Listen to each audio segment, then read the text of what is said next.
मैं हूं ना, किसी को कोई चिंता करने की जरूरत नहीं है। जैसे हम पहले थे वैसे आपके दुख सुख में साथ खड़े रहेंगे। नीतीश कुमार ने आज यह बातें कही उस समय जब सारे जदयू के नेताओं की बैठक सीएम आवास में हो रही थी। भावुक क्षण था। आखिर नीतीश कुमार ने यह जो कहा मैं हूं ना, इसके पीछे क्या संदेश है? आइए इस पर बात करते हैं। और एक बहुत बड़ी आज जो बातें हुई वो यह कि निशांत अब बिहार की राजनीति में एक्टिव हो गए। नमस्कार मित्रों, मैं हूं राकेश कुमार, आप देख रहे हैं मत अभिमत। मित्रों, ये जो घटनाक्रम हुआ है, सीएम नीतीश कुमार ने राज्यसभा में जाने का जो पर्चा भरा, उसके बाद जो स्थितियां बनी आप जानते हैं। किस तरह जदयू के जो भी कार्यकर्ता थे, जो नीतीश कुमार के समर्थक थे, वो आक्रोशित हो गए। जदयू के बड़े नेताओं को लेकर ही उनके विरोध में हाय हाय और मुर्दाबाद के नारे लगे। जदयू कार्यालय में प्लेट और तमाम चीजों को तोड़फोड़ की गई। मतलब पहली बार इस तरह का आक्रोश देखा गया और यह आक्रोश नीतीश कुमार को लेकर था। मतलब नीतीश कुमार ने जो डिसीजन लिया कि वो बिहार की राजनीति से अब निकलकर देश की राजनीति करेंगे, राज्यसभा में जाएंगे, इसको लेकर लोगों में आक्रोश था। कारण कि नीतीश कुमार को रहते हुए जो एक सुरक्षा की भाव, जो एक ममत्व मिला है कार्यकर्ताओं को, वह दूसरे किसी से मिलेगा कि नहीं, इसको लेकर सभी सशंकित कहीं ना कहीं है। साथ में लोगों का आक्रोश का एक यह भी कारण था कि जो समर्थक है वो मान रहे थे कि भीतरघात करके इस तरह की स्थितियां परिस्थितियां पैदा की गई हैं। और इसी को लेकर आज सीएम आवास पर ही सभी विधायकों, विधान पार्षदों और सांसदों की एक बैठक हुई। बैठक में स्थिति बड़ा गमगीन था। सारे लोग परेशान थे, दुखी थे। और नीतीश कुमार को सारे विधायकों और सारे लोगों ने कहा कि आखिर इस तरह का डिसीजन क्यों लिया गया। हम संख्या बल में बेहतर हैं, मजबूत हैं, हम एक साथ हैं, सभी आपके साथ खड़े हैं। ऐसे में बीजेपी से दबना नहीं है। और सांसदों ने भी कहा कि हम आपके साथ खड़े हैं। लेकिन इन सारे चीजों को सुनने के बाद, क्योंकि सारे लोगों का दबाव यह था कि नीतीश कुमार ने जो डिसीजन लिया है वह उसे वापस ले। लेकिन जानी हुई बात है कि नीतीश कुमार के बारे में आप जानते हैं कि जब वो कोई डिसीजन ले लेते हैं तो फिर वापस नहीं करते, अपनी बात से वो हटते नहीं है। तो हटने का तो सवाल ही नहीं था। तब अच्छा, स्थिति इतनी गमगीन थी कि कई विधायक की आंखें नम थी, रो रहे थे। सांसद भी परेशान थे, सारे लोग। लेकिन नीतीश कुमार ने सारे लोगों को समझाया और इसी क्रम में उन्होंने कहा कि मैं हूं ना, किसी को कोई चिंता करने की जरूरत नहीं है। मैं आपके दुख सुख के साथ हम लोग जैसे खड़े थे वैसे खड़े रहेंगे। आगे भी विकास संबंधी काम और सरकार का जो काम है और आपका जो भी प्रॉब्लम होगा उसे हम देखते रहेंगे। उन्होंने यह भी कहा कि भले हम राज्यसभा में जा रहे हैं लेकिन रहेंगे बिहार में। कहने का मतलब कि वो बिहार को छोड़ने नहीं जा रहे हैं, ऐसा उनका कहना है। लेकिन मैं हूं ना, और आपके सारे प्रॉब्लम के साथ खड़े रहेंगे। इसके पीछे क्या संदेश देना चाहते हैं? संदेश संभवतः यही कि नीतीश कुमार को आज भी जितना कमजोर मानकर लोग चल रहे हैं वैसी स्थिति नहीं है। आप जानते हैं मित्रों की भाजपा की जो केंद्र की सरकार है, उस सरकार को खड़ा रखने में नीतीश कुमार के सांसदों का, मतलब नीतीश कुमार के जदयू का बहुत बड़ा हाथ है। वैसी स्थिति में सीधे नीतीश कुमार को नकार देने की जो बातें कही जा रही हैं वो बहुत पचता नहीं है।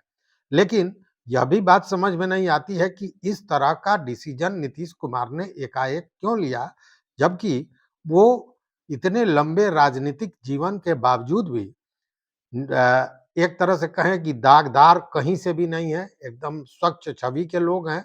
उनको न ईडी से डरने की जरूरत है, न इनकम टैक्स से डरने की जरूरत है। तो आखिर उन्होंने ऐसा डिसीजन क्यों लिया, यह किसी के समझ में नहीं आ रहा है।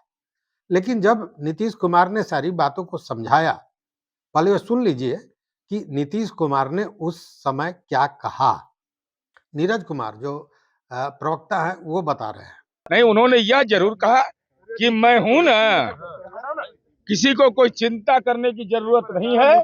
जैसे आपके सुख दुख के साथ हम लोग खड़े थे, आगे भी विकास संबंधी काम और सरकार के और आपका जो प्रॉब्लम होगा उसको हम देखते रहेंगे। सभी विधायक भावुक, वही विधायकों की आंख से आंसू निकल रहे थे, मंत्री रो रहे थे, सबके मन के अंदर असहनीय पीड़ा थी, मार्मिक वह क्षण था। और उस क्षण में विधायकों ने यह आश्वस्त किया कि हम आपके साथ खड़े हैं। एमपी ने कहा कि हम आपके साथ खड़े हैं। तो जब ये बातें हुई और यह बात समझ में आ गया लोगों को कि नीतीश कुमार अपना फैसला वापस नहीं लेने जा रहे हैं, वैसे स्थिति में लोगों ने कहा कि तब निशांत को राजनीति में, बिहार की राजनीति में एक्टिव किया जाए। और जब चारों तरफ से दबाव इस बात का बनने लगा कि निशांत कुमार को राजनीति में लाया जाए, तब अंत में नीतीश कुमार ने स्वीकार कर लिया और हरी झंडी दे दी कि ठीक है, निशांत बिहार की राजनीति में आएंगे। और उसके बाद एक तरह से कहें कि खड़े होकर सारे लोगों ने करतल ध्वनि से इस बात का समर्थन किया और एक तरह से कहें कि निशांत का स्वागत किया कि वो जदयू में आवे और बिहार की राजनीति में आवे। अब दो तीन चीजें हैं जो आपके मन में भी उठ रहा होगा और इस बात की चर्चा भी चल रही है कि निशांत कुमार अब तक राजनीति से पूरी तरह अलग रहे हैं। कभी राजनीतिक किसी प्रोग्राम में, किसी कार्यक्रम में वो भाग नहीं लिए हैं। राजनीति से अलग रहे हैं, आध्यात्मिक विषय से उनका जुड़ाव रहा है, अच्छे चरित्र के लोग हैं, मृदुभाषी हैं, लोगों का सम्मान करना जानते हैं। आपने देखा होगा कि जिलाधिकारी चंद्रशेखर सिंह का कैसे उन्होंने पैर छूकर अभिवादन किया था। तो एक स्वच्छ, साफ और सुंदर चरित्र के लोग हैं। और वैसे में सबसे बड़ी बात है कि जब राजनीति में वो आ रहे हैं तो राजनीतिक जो जानकारी होनी चाहिए, राजनीति का जो ट्रेनिंग होता है, वो उनके पास नहीं है। वैसे में वो बिहार की राजनीति और जो दल है, जदयू है, उसको आगे कैसे संभालेंगे, ये एक बड़ा प्रश्न उठता है। हालांकि जब ये सारी बातें आई और ये प्रपोजल रखा था ललन सिंह और संजय झा ने कि उनको निशांत को तुरंत बिहार की राजनीति में आना चाहिए, और इस पर जब हामी भर दी नीतीश कुमार ने, तब सारे जो वहां पे बैठक में लोग थे, सारे लोगों ने खड़े होकर बजाते इस बात का स्वागत किया। तो निशांत कुमार की राजनीति में सक्रिय होना यह बिहार की राजनीति का एक महत्वपूर्ण परिघटना है। क्या लग रहा है, डिप्टी सीएम का चेहरा होंगे? नहीं, अब चेहरा का सवाल है। चेहरा तो निशांत कुमार है ऐसा कि सबको अशांत कर देगा। लेकिन प्रस्ताव किसने रखा है? प्रस्ताव आप लोग? अरे भाई, विधायक लोगों ने अनुरोध किया और माननीय केंद्रीय मंत्री ललन सिंह जी ने, माननीय संजय झा जी ने कहा कि पूरे बिहार के आम आवाम, विधायक ही नहीं केवल, यह चाहते हैं कि निशांत कुमार सक्रिय राजनीति में आए। कल वो जनता दल यू की सदस्यता ग्रहण करेंगे। दोनों हाथ उठाकर खड़े होकर करतल ध्वनि से ताली बजा करके नेतृत्व के प्रति आभार व्यक्त किया कि आपने ये फैसला लिया जो हम चाहते थे। और ललन सिंह ने स्पष्ट कहा कि इसकी चिंता करने की जरूरत नहीं है, हम लोग सभी निशांत के साथ हैं और उनको आगे लेकर चलेंगे और बिहार को बेहतर ढंग से संभालने का काम करेंगे, दल को आगे बढ़ाने का काम करेंगे, हम लोग उनके साथ हैं। यह भरोसा दिलाया ललन सिंह ने। और उसके बाद यह बात तय हो गया कि निशांत बिहार की राजनीति में आ रहे हैं और कोई लंबे समय बाद नहीं आ रहा है, जैसे ये चर्चा है तो बहुत पहले से चल रही है। और यही हुआ कि कल ही, मतलब 7 तारीख को ही वह जदयू की सदस्यता ग्रहण करेंगे। और यह भी स्पष्ट हो गया लगभग, जो कयास लगाया जा रहा है कि देखिए, अभी मुख्यमंत्री पद से नीतीश कुमार ने त्याग पत्र तो दिया नहीं है, क्योंकि राजद से भी एक कैंडिडेट खड़े हो गए हैं। उस स्थिति में 16 तारीख को वोटिंग होनी है राज्यसभा सदस्य के सीट के लिए। अब इस वोटिंग के बाद यह मानी हुई बात है कि जो संख्या बल है उस आधार पर जो एनडीए के 5 प्रत्याशी है वो पांचों की जीत होनी है और नीतीश कुमार जो दूसरे को सैकड़ों लोगों को अब तक राज्यसभा सदस्य बनाने का काम कर चुके हैं, वो खुद उनके जीत में कहीं से कोई और संख्या बल है उनके पास। तो उस स्थिति में 10 अप्रैल से यह कार्यकाल राज्यसभा सदस्य के रूप में उनका कार्यकाल शुरू होगा, तो उसके पहले उनको इस्तीफा देना पड़ेगा। और यह जानी हुई बात है कि भाजपा, हालांकि भाजपा के लिए बड़ी चुनौती है कि वह जो यहाँ की राजनीतिक समीकरण है, जो जातीय समीकरण है, जो लॉ कुश के समीकरण को लेकर नीतीश कुमार लंबे समय तक शासन किए हैं, उन सारे चीजों को बांध कर कैसे चलता है और किसको मुख्यमंत्री बनाता है। हालांकि अभी जो चर्चा है उसमें सबसे पहला नाम सम्राट चौधरी का ही आता है। उसका कारण एक यह भी है कि सम्राट चौधरी कुशवाहा समाज से आते हैं और लौ कुश कुशवाहा और कुर्मी की जो चर्चा हो रही है, तो अगर वो मुख्यमंत्री बनते हैं और उप मुख्यमंत्री निशांत बनते हैं तो कुशवाहा और कुर्मी का जो गठबंधन है, जो लौ कुश का समीकरण है, वह बरकरार रहेगा।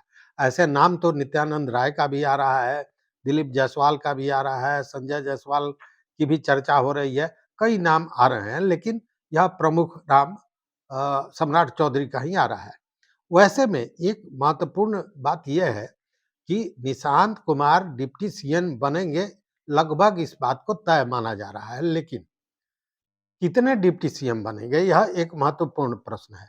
तो इस बार लगता है कि जो स्थितियां हैं, परिस्थितियां हैं, उसमें कुछ परिवर्तन होने जा रहा है। चूंकि लंबे समय से आप देख रहे होंगे कि दो दो डिप्टी सीएम बनते रहे हैं, लेकिन जो कयास लगाए जा रहे हैं, जो राजनीतिक विश्लेषक का कहना है कि इस बार एक ही डिप्टी सीएम बनाए जाएंगे और वो होंगे निशांत, ताकि यह बात स्पष्ट हो सके कि मुख्यमंत्री के बाद अगर कोई दूसरा व्यक्ति है तो वो डिप्टी सीएम है, अगर एक डिप्टी सीएम है तो।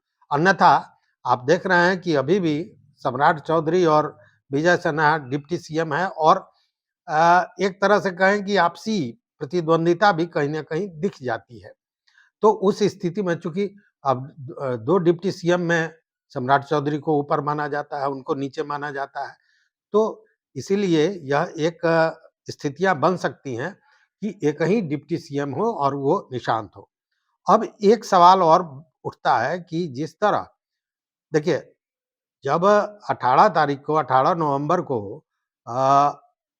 विधानसभा का मामला स्पष्ट हो गया कि कौन क्या कर रहा है, सरकार बनी, उसके बाद से ही यह चर्चा थी और नीतीश कुमार भी इस बात को भांप लिए थे कि भाजपा चाहती है कि हर हाल में भाजपा का सीएम बने। चूंकि सीएम बनने के समय भी कितना उठापटक हुआ था आप जानते हैं, और एक्चुअली उस समय जब ये चर्चाएं चल रही थी तो यह भी हुआ था कि विपक्ष बहुत कमजोर हो गया है। वैसी स्थिति में नीतीश कुमार को किनारे करके भाजपा अपना सीएम भी बना ले, और इस पर सम्राट चौधरी से पूछा भी गया था दिल्ली द्वारा, लेकिन सम्राट चौधरी ने बड़ी राजनीतिक सूझबूझ के बाद यह कहा था कि नहीं, नीतीश कुमार को छोड़ के चलना भाजपा के लिए बिहार में उचित नहीं होगा। और उसके बाद चूंकि भाजपा केवल सीएम का कुर्सी ही नहीं चाह रही थी, भाजपा नीतीश कुमार के वोट बैंक को भी अपने साथ लेना चाह रही थी, और उसी के तहत यह जो 4 महीने का समय बीता है, ये इसी के तहत बीता है और उसी रणनीति के तहत ये सारा काम किया जा रहा है। लेकिन आपको याद होगा कि उस समय जब गृह विभाग मांगा गया, तो नीतीश कुमार ने कोई तुका फजीहत नहीं की और बड़ी आसानी से दे दिया, जबकि जदयू के सारे नेता इसका विरोध कर रहे थे कि नहीं, जो मुख्यमंत्री होगा उसी के पास गृह मंत्रालय रखा जाएगा। लेकिन नीतीश कुमार ने भाजपा को दे दिया। अब जब मुख्यमंत्री का पद भाजपा के पास जा रहा है तो स्वाभाविक है कि गृह मंत्रालय जदयू को मिलना चाहिए। जो गठबंधन धर्म के अनुसार नीतीश कुमार ने पालन किया वह वापस होना चाहिए, उसी नियम को दोहराया जाना चाहिए। लेकिन यहाँ यह मान के चला जा रहा है कि भाजपा इसके लिए तैयार नहीं होगी, और उसके पीछे कारण यह है कि आपको याद होगा 2005 में जब जंगल राज की चर्चा चल रही थी और नीतीश कुमार आए थे, तो उन्होंने लॉ एंड ऑर्डर पर इतना बेहतरीन काम किया कि उन्होंने बताया कि सुशासन होता क्या है, और उसी के बाद बिहार की जनता ने उनको सुशासन बाबू का खिताब दिया। तो गृह मंत्रालय जब आया, उसके बाद आपने देखा होगा कि बहुत सक्रियता के साथ सम्राट चौधरी या यूं कहें कि बीजेपी कानून व्यवस्था को ठीक करने का काम करने लगी, और इसी के लिए आपने देखा होगा कि कई तरह के हार्श डिसीजन लिए गए। गृह मंत्रालय की ओर से बुलडोजर संस्कृति की शुरुआत की गई, इनकाउंटर का हाफ इनकाउंटर, फुल इनकाउंटर, ये सारी चीजें शुरू हो गई थी, और उसके पीछे कारण यह था कि लॉ एंड ऑर्डर संभाल लिया जाए तो एक तरह से आधी जीत आप समझिए कि उस शासन का, उस प्रशासन का, उस नेता का माना जाता है। और इसी को लेकर हालांकि नीतीश कुमार ने उसके अलावा भी बहुत से काम किए, और ऐसे काम किए जिसको अनुकरण केंद्र सरकार ने भी किया है, कई अन्य राज्यों ने भी किया है। जैसे महिलाओं की बात अगर कर लें, तो महिला सशक्तिकरण में नीतीश कुमार ने इतिहास कायम कर दिया। तो वो सारी चीजें हैं। अब वैसी स्थिति में भाजपा नहीं चाहेगी कि गृह मंत्रालय जदयू को दिया जाए, क्योंकि अगर भाजपा नीतीश कुमार के बगैर जो एनडीए की सरकार होगी, उसमें अगर भाजपा का के हाथ में गृह मंत्रालय होगा और लॉ एंड ऑर्डर को पूरी तरह अगर सुरक्षित रख लिया जाता है, लॉ एंड ऑर्डर बिहार में कायम हो जाता है, अपराध पर रोक लग जाती है, तो एक तरह से भाजपा बिहार वासियों को यह समझाने में, यह बताने में सक्षम होगा कि नीतीश कुमार के ही पद चिन्हों पर भाजपा काम कर रही है। और देखिए, भाजपा ने इस तरह की स्थितियां पैदा कर दी, या नीतीश कुमार उस परिस्थिति में आ गए कि उन्होंने ऐसी इस तरह से बिहार की राजनीति से एक तरह से कहें सेवानिवृत्ति ले ली, रिटायरमेंट ले लिया है, कि कोई भाजपा पर यह उंगली न उठावे कि भाजपा ने उन्हें हटाया। उन्होंने स्वयं, उनका ट्वीट देख लीजिए, उन्होंने स्वयं कहा कि मेरी इच्छा थी कि वो विधानमंडल के दोनों जगह पे रह गए हैं, और जो संसदीय है लोकसभा में रह चुके हैं, केवल राज्यसभा में नहीं थे, और उनकी इच्छा है कि वह राज्यसभा जाए। जबकि यह बात बेतुकी लगती है, इसलिए बेतुकी लगती है कि जो व्यक्ति सैकड़ों लोगों को खुद राज्यसभा भेजा हो, उसकी इच्छा, और वह भी मुख्यमंत्री जो 20 साल से मुख्यमंत्री है, तो वो इसके सामने राज्यसभा का जो सदस्यता का पद है वो बहुत छोटा है। बावजूद अब 2-3 सवाल सामने खड़े होते हैं। अब इन सारी प्रक्रियाओं के बाद एक बात तो तय है कि अ, कल निशांत बिहार की राजनीति में सक्रिय हो जाएंगे, और जदयू के टूटने की जो चर्चा चल रही थी, तो एक संभावना जरूर बन रही है कि निशांत ही एक ऐसे नेता हैं जिनको पूरे जदयू के लगभग सभी लोग उनको स्वीकार करने वाले हैं, उनको मानने वाले हैं, और इसकी मांग भी चल रही थी। लेकिन सवाल यह है कि वो बिहार की राजनीति में किस भूमिका में आते हैं, यह भी महत्वपूर्ण है। हालांकि बताया जा रहा है कि डिप्टी सीएम होंगे, लेकिन जब तक नहीं होते हैं तब तक ये प्रश्न तो रहेगा। साथ में क्या निशांत कुमार जदयू को संभाल पाएंगे, और क्या गृह विभाग जदयू को मिलेगा, ये सारे प्रश्न अभी हैं जिनका आने वाले समय में उत्तर मिलेगा। लेकिन सबसे बड़ी बात है कि जो नीतीश कुमार ने कहा कि मैं हूं ना, और मैं दिल्ली नहीं जाऊंगा, मैं बिहार में ही रहूंगा, मतलब राज्यसभा भले चले जाएं लेकिन बिहार में ही रहूंगा, और मैं बिहार की राजनीति को देखूंगा, इसके पीछे क्या संदेश है, यह भी डिकोड करने की जरूरत है। तो इस वीडियो में बस इतना ही। देखते रहिए मत अभिमत। मित्रों, चैनल पर नए हो तो सब्सक्राइब कीजिए, लाइक कीजिए, दोस्तों के साथ शेयर कीजिए, और अपना विचार जरूर दीजिए। बहुत बहुत धन्यवाद। कोटि आभार।